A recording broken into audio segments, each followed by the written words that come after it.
فیملی سټوري بېوزله خو خوشحاله کورنۍ. په یو کوچنی کلی کې یوه بېوزله خو خوشحاله کورنۍ اوسېدله. په دې کورنۍ کې یو ډېر محنتي پلار، یوه مهربانه مور او دوه ماشومان علي او فاطمه وو. که څه هم د دوی سره ډېرې پیسې نه وي، خو د هغوی زړونه د مینې او هیلو نه ډک وو. د علي پلار هره ورځ سهار وختي ښار ته د مزدورۍ لپاره تللو. هغه به ټوله ورځ سخت کار کوه او ماښام به ستړی ستومانه بیرته کور ته راستنېده.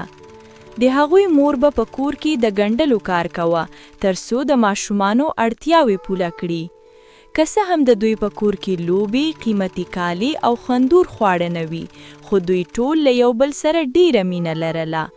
هره شبه به د ټول سره کیناستل، ساده خواړه به یې خوړل او د خپل ورځني ژوند کیسې به یې یو بل ته کړلې.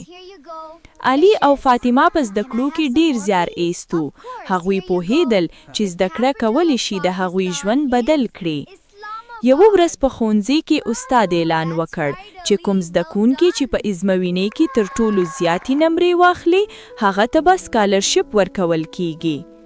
علي ډیر کوشش وکړ او شبه ورځې درسونه ولوستل. بالاخره د ازموینې ورځ راغله او څه ورځې وروسته پایلې هم اعلان شوې. علي په ټول ښوونځي کې تر ټولو زیاتې نمرې واخیستې. هغه ته سکالرشپ ورکړل شو او د هغه د زده کړو لغښت پوره شو. د هغه د مور او پلار په سترګو کې د خوشحالۍ اوښکې راغلي.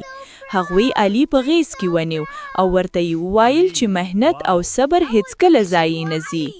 په هماغه ورځ علي زده کړل چې بېوزلي کمزوري نه ده. که انسان مهنت، هیله او زړورتیا ولري، نو کولی شي خپل قسمت بدل کړي.